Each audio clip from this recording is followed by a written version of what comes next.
Sure, well, the market has given up some of its gains, but the pocket that's been under quite a bit of pressure this afternoon is banking. So the Bank Nifty itself is down 0.5%, and Kotak Mahindra Bank tops the list of losers. Now, the FIPB will be meeting later today, where they will take up that crucial proposal of Kotak Mahindra Bank to hike the foreign investment limit in the bank to 55% versus a cap of 49%. So we'll discuss that in detail. But before that, CNBC TV 18 Shireen Bhan spoke with Uday Kotak earlier this month. Here's what he had to say. Post-merger of ING Vysya Bank, which had foreign ownership of 70%, and ING itself had 43%, our merged entity foreign ownership increased to around 48%. Yeah. So we are still within the 49% limit at which we need FIPB to approve a higher holding. We have gone to FIPB asking for 55%. Now, with reference to FIPB, we understand they are looking at the entire issue for the entire insurance industry, which is what is the meaning of Indian-owned and Indian-controlled? Right. Does it mean that the promoter company, which holds shares in the insurance company, cannot have more than 50% foreign ownership? Okay. If that is the interpretation, then there are 6 insurance companies today in life and general who are in violation of this. So forget us, we are still below. But there are 6 already who are above 50. All right, that FIPB meeting to hike the FI stake in Kotak was scheduled to be at 3 o'clock, so it's currently underway, and that stock is actually under pressure ahead of that. Now, FIPB's response to Kotak's proposal to raise its foreign investor stake to 55% will be critical to determining the fate of its insurance business, and the same interpretation may apply to the insurance investments of ICICI Bank and HDFC in the short term, and all Indian insurance investors in the longer term. Menaka, you know, if the FIPB does give its approval to Kotak to raise the foreign investment stake to 55%, you know, versus the current 48.5%, how should we read it? Does it mean... Okay, so on the face of it, all that Kotak has asked for is, look, in banking, foreign investment can go all the way up to 74%. We're currently at 49%. FIPB, please give us approval to go to 55%, because up to 49% is automatic. After that, you seek FIPB's approval to increase the stake, right? So that's on the face of it. And technically, there should be no reason why FIPB should say no, because 55% is well within the 74% limit.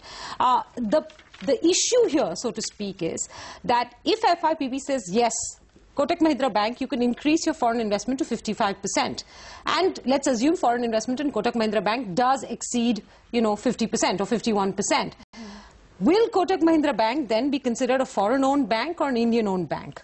Okay, this is the interpretation of FDI policy, which so far has exempt banks and public financial institutions to that extent, if you read it along with the IRDA guidelines, when it comes to their downstream investments in insurance. The question that will come up if foreign investment in Kotak Mahindra Bank exceeds 51% is whether Kotak's downstream investment, which is about 74% in its insurance business, will be considered Indian investment or foreign investment. If it's considered foreign investment, that means Kotak and, by the same extension, HDFC, ICICI Bank, they're all in current violation of the 49% FDI limit, because Kotak has 74% in Kotak Life Insurance, and if all of that 74% is considered foreign investment, then you're exceeding the limit, so to speak. So the expectation is that FIPB will allow for the stake to go up to 55%, and if it does, then it's implicitly saying, look, Kotak's downstream investment in insurance will not be considered foreign investment, it will be considered Indian investment.